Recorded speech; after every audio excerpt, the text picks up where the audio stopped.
नमस्कार। BSc part first के physical chemistry के चैप्टर गैसियस स्टेट में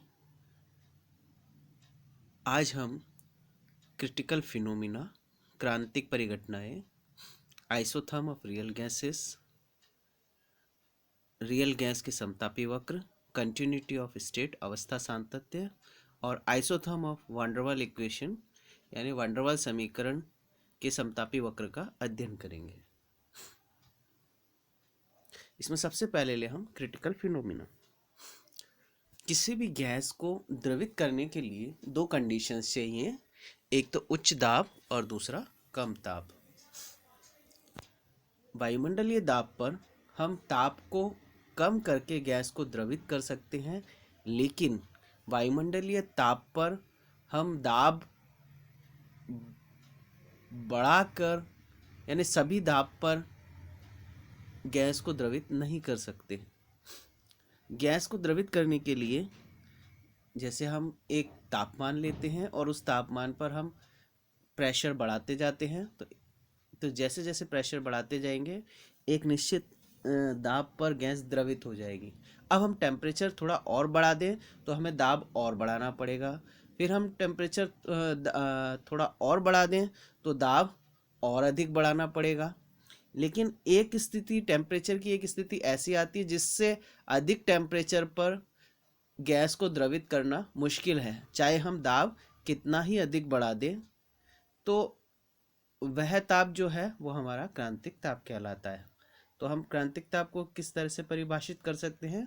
प्रत्येक गैस के लिए ताप की एक अधिकतम सीमा होती है, जिससे अधिक ताप होने पर किसी गैस का दाब चाहे कितना ही अधिक बढ़ा जाए उसका द्रवण या लिक्विफिकेशन नहीं हो पाता है।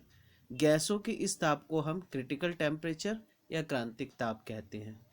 इसे हम टीसी से व्यक्त करते हैं। और जिस टेम्परेचर पर जिस दाब पर गैस द्रवित होती है यानी क्रिटिकल टेम्परेचर पर जिस दाब पर गैस द्रवित होती है वो हमारा क्रिटिकल प्रेशर कहलाता है। और क्रिटिकल टेम्परेचर और क्रिटिकल प्रेशर पर गैस का जो आयतन होगा वो हमारा क्रांतिक आयतन या क्रिटिकल वॉल्यूम कहलाता है। तो critical temperature TC, critical pressure PC और क्रिटिकल वॉल्यूम वीसी को हम क्रिटिकल फिनोमिना या क्रांतिक परिघटना कहते हैं।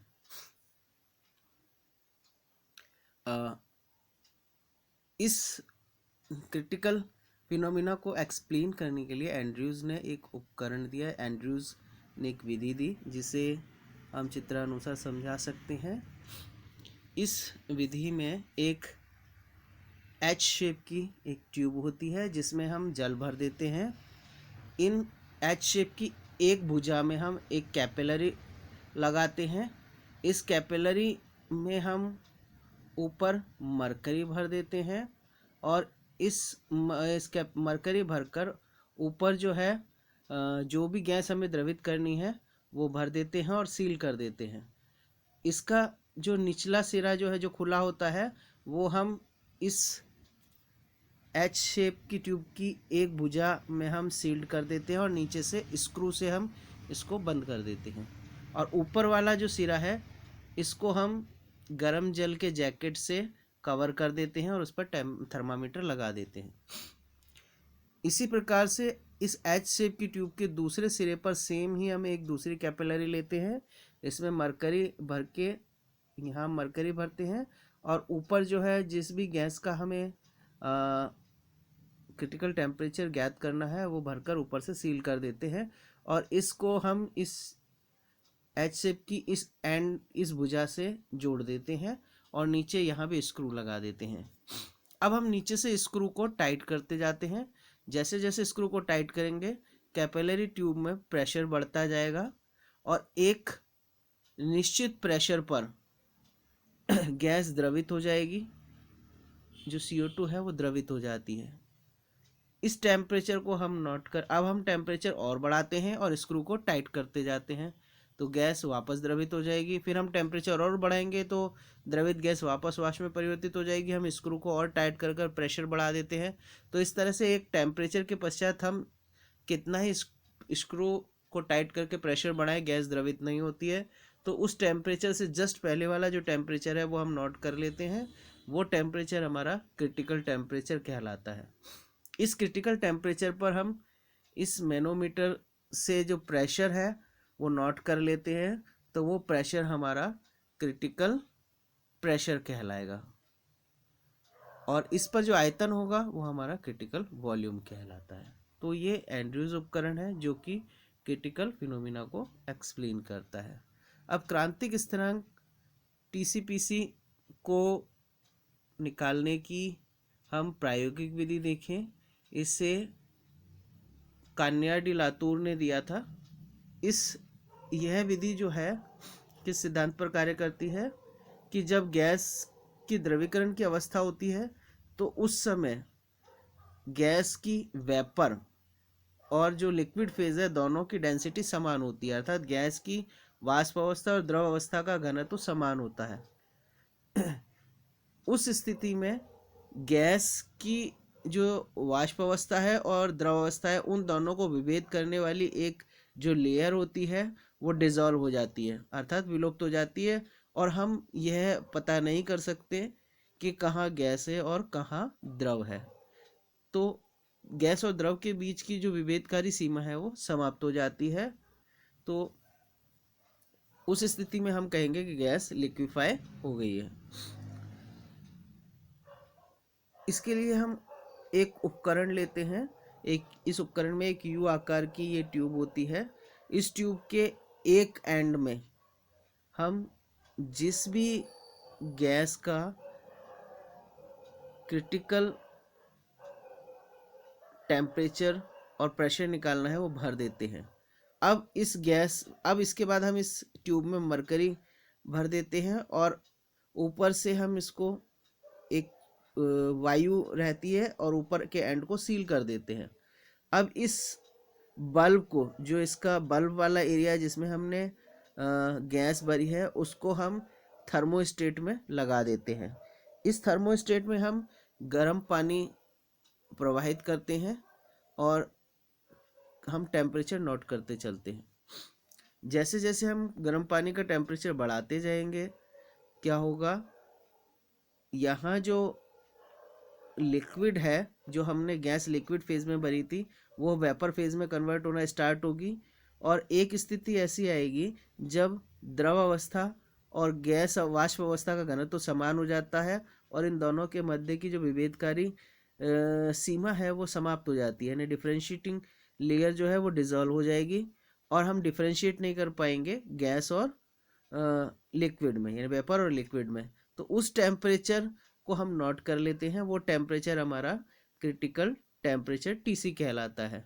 मैनोमीटर में जो दाब होगा वो दाब हमारा क्रिटिकल प्रेशर पीसी कहलाएगा। अब यहाँ हम इसका घनत्व नोट कर लेते हैं, ये जो कि ये हमारा क्रिटिकल डेंसिटी डीसी कहलाती है। अब हम इसको वापस पहले गर्म करते हुए हम टीसीपीसी ले लेते हैं और बाद में वापस ठंडे करते हुए टीसीपीसी और डीसी डेंसिटी हम निकाल लेते हैं। अब इस विधि से हम क्रांतिक ताप और क्रांतिक दाब तो आसानी से निकाल सकते हैं, परंतु क्रांतिक आयतन नहीं निकाल पाते, क्योंकि दाब और ताप में थोड़े से परिवर्तन से आयतन में बहुत अधिक परिवर्तन हो जाता है। अतः क्रांतिक आयतन निकालने के लिए एक इनडायरेक्ट मेथड हम काम में लेते हैं, जिसे हम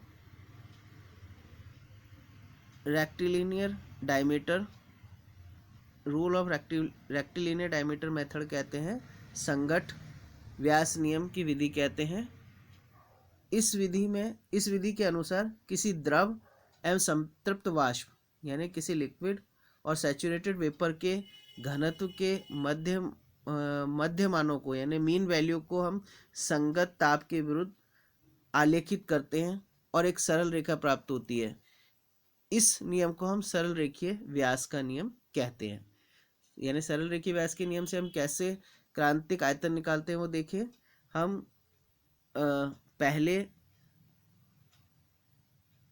टेम्परेचर पर, विभिन्न टेम्परेचर पर हम गैस की डेंसिटी निकाल लेते हैं और वाष्प की डेंसिटी को हम ताप के संगत आलेखित करते जाते हैं। जैसे जैसे जैसे हम ताप बढ़ाते जाएंगे डेंसिटी भी गैस की बढ़ती जाएगी। उनको हम नोट कर लेते हैं, ग्राफ में डिनोट कर देते हैं। अब हम इसको जब वापस ठंडा करते हैं तो घनत्व की डेंसिटी बढ़ती जाती है। तो जैसे जैसे हम टेम्परेचर कम करते जाएंगे ना, गैस को ठंडा करते जाएंगे, घनत्व की डेंसिटी बढ़ती जाती है। इसको भी हम ग्राफ के विरुद्ध आलेखित कर लेते हैं। तो हमें एक इस तरह से पैराबोला ग्राफ मिलता है जिसका शीर्ष जो है वो फ्लैट होता है। तो इसका जो शीर्ष होगा वो हमारा क्या कहलाएगा, क्रिटिकल पॉइंट। और इस क्रिटिकल पॉइंट पर जो टेम्परेचर होगा वो Tc होगा और इस क्रिटिकल पॉइंट पर जो डेंसिटी होगी वो क्रिटिकल डेंसिटी होगी। परंतु इस ये जो ग्राफ आ रहा है ये ग्राफ शीर्ष से एकदम फ्लैट होता है, ये एकदम नुकीला नहीं होता है। अतः फ्लैट होने के कारण हम जो क्रिटिकल पॉइंट है वो एकदम शार्प नहीं निकाल पाते, एकदम सही नहीं ज्ञात कर सकते। तो इसके लिए हम क्या करते हैं, ताप के संगत द्रव और वाष्प दोनों का, द्रव और वाष्प की घनत्व का हम मध्यमान निकाल लेते हैं। जैसे इस ताप पर ही हमने मध्यमान निकाल लिया, इसी तरह से इस ताप पर हमने मध्यमान निकाल लिया, इस ताप पर हमने मीन वैल्यू निकाल ली, इन दोनों, इस ताप पर इन दोनों की मीन वैल्यू निकाल ली, इस ताप पर इन दोनों की मीन वैल्यू निकाल ली। तो इस तरह से मीन वैल्यू निकाल कर हम ग्राफ में मीन वैल्यू को आलेखित करते हैं और हम इस मीन वैल्यू को कनेक्ट कर देते हैं। तो यह एक सीधी रेखा मिलेगी, एक सीधी वर्टिकल रेखा मिलेगी जो इस ग्राफ को पॉइंट सी पर काटती है। तो जहाँ ये काटेगी यानी इस पॉइंट पर द्रव और वाष्प दोनों साम्यावस्था में होंगे, अर्थात दोनों का घनत्व तो समान होगा।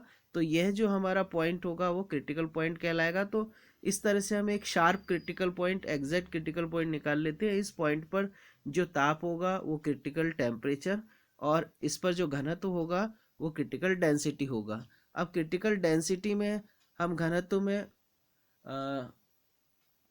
मॉलिक्यूलर वेट का भाग देकर हम क्रांतिक आयतन Vc निकाल लेते हैं। तो इस तरह से हम संघट व्यास विधि से क्रांतिक आयतन का निर्धारण कर लेते हैं। नेक्स्ट ले हम PV isotherm of real gases. यदि हम रियल गैस का दाब और आयतन के मध्य ग्राफ प्लॉट करते हैं तो ये पीवी आइसोथर्म कहलाता है। रियल गैस के लिए विभिन्न ताप पर जो पीवी आइसोथर्म है वो चित्रानुसार प्राप्त होते हैं। यह CO2 के लिए, कार्बन डाइऑक्साइड के लिए पीवी आइसोथर्म है। अगर हम CO2 के लिए 13.1 डिग्री सेंटीग्रेड पर पीवी आइसोथर्म खींचें तो वो कर्व HIJK की तरह आता है। इसी तरह से हम अगर 21 डिग्री सेंटीग्रेड पर खींचे तो ये कर्व DEFQG की तरह आएगा।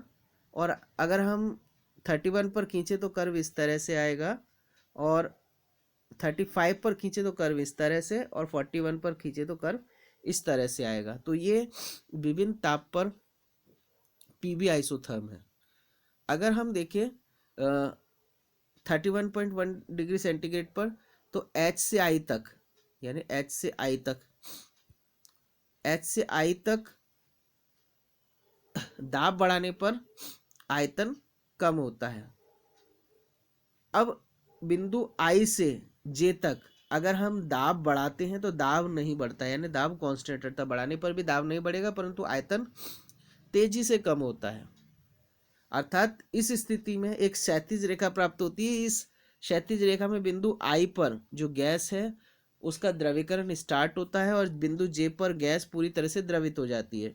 अब जब गैस पूरी तरह से द्रवित हो जाएगी तो दाब बढ़ाने पर भी इसका आयतन बहुत नगण्य बढ़ता है, यानी दाब बढ़ाने पर आयतन नहीं बढ़ता है। तो हमें एक स्ट्रेट कर्व JK प्राप्त होता है। अर्थात यहाँ हम देख रहे हैं कि दाब बढ़ाने पर दाब तो तेजी से बढ़ रहा है परंतु आयतन स्थिर है। इसी तरह से अगर हम टेम्परेचर 21.5 डिग्री सेंटीग्रेड पर देखें तो D से E तक दाब बढ़ाने पर आयतन कम हो रहा है, E से F तक स्थिर रहता है और F से G तक दाब बढ़ाने पर आयतन E से F तक दाब स्थिर रहता है और आयतन तेजी से घटता है, और F से जी तक आयतन स्थिर रहेगा और दाब तेजी से बढ़ेगा। तो इस तरह से हमें विभिन्न ताप पर जो पीबी आइसोथर्म मिलते हैं, तो हम देखते हैं कि जो क्षैतिज रेखा है, विभिन्न ताप पर जो हमें क्षैतिज रेखा मिल रही है वो धीरे धीरे यानी आई जे ई एफ ये छोटी होते हुए और कर्व 31.1 डिग्री पर यह क्षैतिज रेखा एक बिंदु के रूप में मिलती है, एक पॉइंट के रूप में मिलती है। ये पॉइंट जो है हमारा क्रिटिकल पॉइंट कहलाता है और इस क्रिटिकल पॉइंट पर जो दाब होगा वो पीसी होगा और जो आयतन होगा वो वीसी होगा। तो CO2 के लिए हम देखें तो क्रिटिकल आयतन 95.7 सीसी है और जो क्रिटिकल प्रेशर है वो 73 ATM है और क्रिटिकल टेम्परेचर TC जो है वो 31.1 डिग्री सेंटीग्रेड है। अब हम एक फिनोमिना देखें, इसमें अवस्था सातत्य, कंटिन्यूटी ऑफ स्टेट। अभी हमने रियल गैसेस के लिए पीबी आइसोथर्म देखे, तो पीबी आइसोथर्म में हम एक क्षैतिज रेखा देखते हैं। क्षैतिज रेखा में आई से जे तक यानी आई से गैस लिक्विफाई होना स्टार्ट होती है और जे पर पूरी तरह से लिक्विफाई हो जाती है। तो इस आई से जे के बीच में यानी इसी तरह से हम इन क्षैतिज लाइनों को हर सभी ताप पर जो पीबी आइसोथर्म मिल रहे हैं उनकी क्षैतिज लाइनों को के पॉइंट्स को अगर हम मिलाते हैं तो एक पैराबोला मिलता है। इस पैराबोला के मध्य में जो मध्य का एरिया है, इस एरिया में गैस जो है वाष्प अवस्था और द्रव अवस्था दोनों साम्यावस्था में रहते हैं। इस पैराबोला के राइट हैंड साइड पर यानी यहाँ गैस जो है वो गैसियस फॉर्म में होती है और इस पैराबोला के लेफ्ट हैंड साइड पर यानी यहाँ गैस जो है वो द्रव अवस्था में होती है।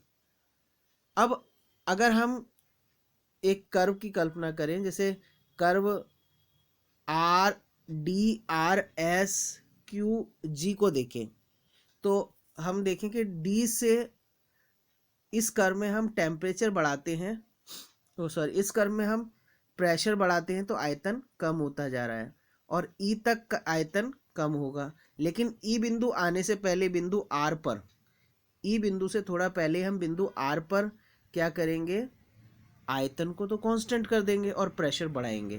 तो आयतन को कांस्टेंट करने पर और प्रेशर बढ़ाने पर यह हमें कर्व मिलेगा SR2S यानी RS कर्व मिलेगा। अब बिंदु S पर हम क्या करते हैं, बिंदु S पर हम दाब तो स्थिर रखेंगे और आयतन कम कर देंगे तो हमें कर्व SQ मिलता है। अब बिंदु Q पर हम क्या करते हैं, दाब बढ़ाते हैं। दाब बढ़ाने पर आयतन स्थिर लगभग स्थिर रहता है और दाब तेजी से बढ़ता है और हमें कर्व QG मिलता है। अब हम इन दोनों कर्व की कंपैरिजन करें, एक तो कर्व DRSQG और एक हम कर्व लें HIJK। कर्व HIJK में देखें हम H से I तक जो गैस है वो वाष्प अवस्था में है, I से J तक गैस जो है द्रव और वाष्प अवस्था के साम्यावस्था में रहती है ना। I पर गैस द्रवित होना स्टार्ट होती है और J पर आकर गैस पूरी तरह से द्रवित हो जाती है। यानी I से J के बीच में एक स्थिति ऐसी आती है जब हम ये बता सकते हैं गैस यहाँ से द्रवित होना स्टार्ट हुई या पूरी तरह से द्रवित हो गए, अर्थात गैस की द्रव और वाष्प अवस्था दो अवस्थाएं मिलती हैं जिसे हम विभेद कर सकते हैं। और J से K के बीच में जब हम देखें, जब गैस पूरी तरह से लिक्विफाई जाती है तो J से K जो है द्रवित गैस के लिए कर्व को बताता है। अब हम कर्व DRSQG देखें, जो कि अभी हमने देखा D से R तक जो गैस है वो वाष्पित अवस्था में है। E पर आने पर लिक्विफाई होना स्टार्ट होती है, परंतु E से पहले ही हमने बिंदु R पर क्या किया, आयतन को स्थिर रखकर दाब बढ़ा दिया तो हमें बिंदु S मिला और S पर हमने दाब को स्थिर रखा और आयतन कम कर दिया तो हमें बिंदु Q मिलता है और इसके बाद हम दाब बढ़ाते हैं तो Q से G तक जाता है। तो इस वक्र में हम देखें कि गैस वाष्पित अवस्था से सीधे द्रवित अवस्था में आ गई, कहीं भी गैस और द्रव दो प्रावस्थाएं हमें नहीं मिलती हैं, साम्यावस्था पर नहीं होती है, यानी हमें पता ही नहीं चलता है कि गैस कहाँ से द्रवित, कहाँ गैसियस अवस्था में थी और कहाँ द्रवित अवस्था में हो गई, यानी कंटिन्यूटी में गैस वाष्प अवस्था से द्रव अवस्था में आ गई, तो इसे हम कंटिन्यूटी ऑफ स्टेट या अवस्था सातत्य कहते हैं। तो हम अवस्था सातत्य को कैसे परिभाषित कर सकते हैं? पदार्थों की अवस्था में इस प्रकार के सतत परिवर्तन जिनमें दो प्रावस्थाओं में विभेद करना संभव ना हो, अवस्था सातत्य कंटिन्यूटी ऑफ स्टेट कहलाता है। अब हम आइसोथर्म वैन डर वाल इक्वेशन ले। अभी हमने पहले देखा वो थे आइसोथर्म ऑफ रियल गैसेस। अब हम वैन डर वाल इक्वेशन को सॉल्व कर उसमें P और B का मान ज्ञात करके P और B के बीच ग्राफ प्लॉट करते हैं, तो ये वैन डर वाल आइसोथर्म कहलाते हैं। वैन डर वाल इक्वेशन, आइसोथर्म वैन डर वाल इक्वेशन जो कि चित्रानुसार हमें प्राप्त होते हैं। इनको अगर हम रियल गैस के आइसोथर्म से कंपेयर करें तो ये समरूप है, केवल एक ही स्थिति में अंतर है कि रियल गैसेस में यहाँ जो है एक क्षैतिज रेखा मिलती है, जबकि वैन डर वाल आइसोथर्म में ये क्षैतिज रेखा ने मिलकर एक लहरदार रेखा या वेवी रेखा मिलती है। यानी P से Q तक हम क्या करते हैं, दाब बढ़ाते हैं तो आयतन कम होता है। Q बिंदु पर Q से R तक दाब बढ़ाने पर आयतन जो है वो कम होता है, लेकिन R से T तक जो दाब बढ़ाने पर आयतन क्या हो रहा है, दाब भी घट रहा है और आयतन भी घटता है। और T से V तक हम फिर दाब बढ़ाते हैं तो आयतन घटता है। यानी ये P से Q तक और U से V तक कर्व वैन डर वाल आइसोथर्म रियल गैस के आइसोथर्म के समान है, परंतु Q से U तक रियल गैसेस में एक सीधी रेखा मिलती है, जबकि वैन डर वाल आइसोथर्म में एक वेवी रेखा, लहरदार रेखा मिलती है। अब हम जैसे जैसे टेम्परेचर बढ़ाते हैं इस लहरदार रेखा की लंबाई जो है वो कम होती जाती है और 30.66 डिग्री सेंटीग्रेड पर यह एक बिंदु के रूप में मिलती है। इस बिंदु को हम क्रिटिकल बिंदु कहते हैं, क्रिटिकल पॉइंट कहते हैं। और इस क्रिटिकल पॉइंट पर जो हमारा आयतन होगा वो क्रिटिकल वॉल्यूम और जो प्रेशर होगा वो क्रिटिकल प्रेशर कहलाता है। और इस पर और ये जो टेम्परेचर है वो TC कहलाता है। अब जो वैन डर वाल इक्वेशन के आइसोथर्म है, आइसोथर्म ऑफ वैन डर वाल इक्वेशन थ्योरेटिकली तो पॉसिबल है लेकिन प्रैक्टिकली पॉसिबल नहीं है। यानी हम सैद्धांतिक रूप से तो इक्वेशन को सॉल्व करके P और B का मान हम ज्ञात करके ये कर्व प्लॉट कर सकते हैं, लेकिन सैद्धांतिक रूप से ये कर्व नहीं मिलेंगे। कारण अगर हम देखें P से Q तक, P से Q तक हम दाब बढ़ा रहे हैं तो आयतन कम हो रहा है, और अधिक अगर हम दाब बढ़ाएंगे R तक तो दाब बढ़ाने पर आयतन कम होगा। ओके, लेकिन R से T तक दाब कम करने पर आयतन कम हो रहा है, जो कि पॉसिबल नहीं है, क्योंकि हम पढ़ते हैं P प्रोपोर्शनल टू 1/B, दाब बढ़ाएंगे तो आयतन कम होगा, लेकिन यहाँ दाब के साथ आयतन भी कम हो रहा है, जो कि प्रायोगिक रूप से संभव नहीं है। अतः जो वैन डर वाल इक्वेशन के लिए जो आइसोथर्म है वो सैद्धांतिक रूप से तो पॉसिबल है, परंतु प्रैक्टिकली पॉसिबल नहीं है। Thank you.